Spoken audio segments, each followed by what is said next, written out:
Per què serveix, Grau Pere, la cultura? És una pregunta que m'ha posat un problema bastant gros. Saber que havia de venir a respondre-la m'ha fet passar mala nit i tot. Si el problema fos petit, no et tindríem a tu per resoldre'l. Gràcies. Aquesta secció s'hauria de dir grans preguntes, petites respostes. És com s'hauria de dir. Per què? Quin és el problema de la pregunta? Bé, és una pregunta molt difícil, gegantina, oceànica, inabastable, infinita, en part perquè conté dues paraules que encara que no ho semblin, són molt ambigües. Una és la paraula servir i l'altra és la paraula cultura. Durant molt de temps a mi, quan la gent em preguntava tu per què serveix la filosofia, em deien, no? Jo havia decidit estudiar filosofia i em deien per què serveix la filosofia? I jo sempre sortia amb una frase una mica així, que era la filosofia serveix per saber que hi ha d'altres preguntes a banda de per què serveixen les coses. No?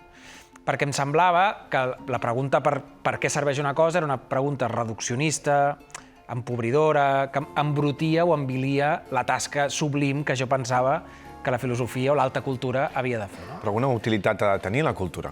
És a dir, encara que sigui una utilitat, diguem-ne, espiritual. És així. De fet, jo he canviat d'opinió amb el temps. Avui vinc a explicar això, que he canviat d'opinió.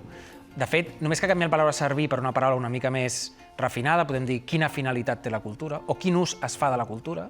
Aleshores, la pregunta es torna encara més problemàtica però interessant alhora. Perquè també la paraula cultura és una altra paraula ambigua.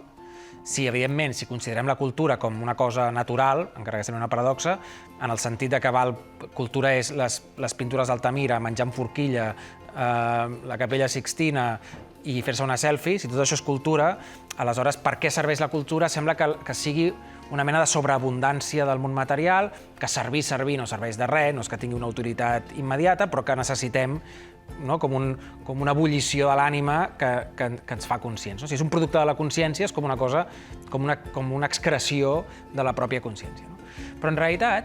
Perdona, digues, anaves a fer. No, anava a dir que fins i tot en aquestes últimes setmanes hem debatut sobre si la cultura havia de ser un bé essencial o no. Essencial. És a dir, una cosa essencial és que no només ens fa falta, sinó que ens fa molta falta, que no podem viure sense. Sí. Hi ha un cert debat cultural darrerament, arran de la pandèmia. En aquesta casa, per exemple, ha aparegut més sovint del que abans acostumava a passar.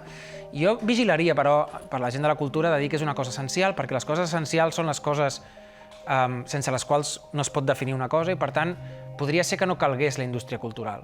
Si és essencial, si ja és natural, si ens apareix passi el que passi, si és veritat de les coves d'Altamira i és veritat d'aquests reportatges que hem de veure, en realitat les indústries no desapareixeran, seran una altra cosa, no? I per tant vigilem amb això d'essencial.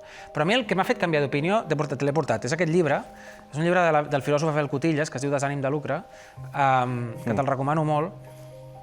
És un llibre en el que mira d'explicar que la cultura, tal com l'entenem nosaltres avui dia, és un invent de la postguerra mundial. És un invent dels últims 70 anys.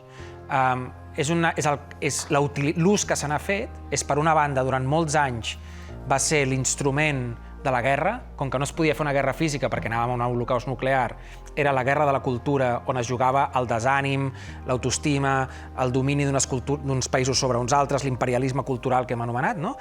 Era l'eina que es feia servir.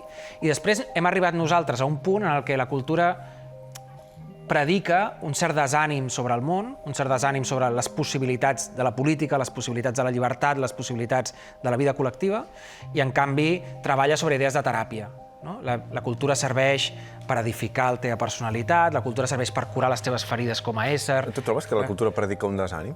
Sí. Quina cultura? La cultura de la nostra època, la cultura d'Occident dels darrers 50 anys. És una cultura que predica això, que hi ha un mal radical que sempre està a la white i que nosaltres, la gent de la cultura, generem uns discursos que guareixen la nostra ferida com a animal dolent. Tenim el mite, qui no té el mite al cap del nazi culte? A la llista de Schindler, aquesta pel·lícula, hi ha aquell personatge que és el comandant del camp de concentració que dispara a presoners que passen per davant de la seva finestra mentre escolta un disc de Schubert o de Schumann o de no sé qui. Hi ha aquesta idea del refinat nazi. La societat més culta d'Europa va fer el nazisme. I no era veritat. Era una societat igual de vulgar o igual de banal que totes les altres i que la música que escoltaven no eren Beethoven i Mozart, era que fos banal en aquell moment, no? I, per tant, hem perdut la idea de que la cultura té una capacitat per construir civilització contra la barbàrie. Sense cultura no hi ha política, sense cultura no hi ha civilització, sense cultura no hi ha llibertat, no hi ha igualtat, no hi ha tots els valors, no hi ha cap cosa que podem anomenar justícia. Aquest llibre s'obre amb una cita de Nietzsche que diu «No enteneu que si acudiu a l'art perquè esteu malalts, convertiu els artistes en malalts?» O quan diu, el que diu Enric Casasses, que diu l'art no és una cura, l'art és una salut. L'art és un estat, un seguit de sobreentesos, un seguit de mecanismes, d'instruments culturals a la nostra disposició que ens permeten construir coses, que ens permeten pensar coses, que ens permeten dir coses. Per això, jo sempre que parlo de, per exemple, la llengua en aquesta casa o en d'altres llocs, al govern, sempre dic és molt important que fem l'esforç de dir-ho tot en català perquè cada instrument que creem per dir una cosa que no s'ha dit fins a aquell moment és un instrument que serveix per pensar altres coses, per imaginar altres coses, per construir altres coses. Conclusió? La política serveix per... la cultura serveix per ser més lliures, però no individualment només, no com una teràpia. La cultura serveix per construir les condicions necessàries de la llibertat, la política i la justícia. Doncs mira, crec que m'ha quedat molt clara quina és la utilitat de la cultura i que en té una.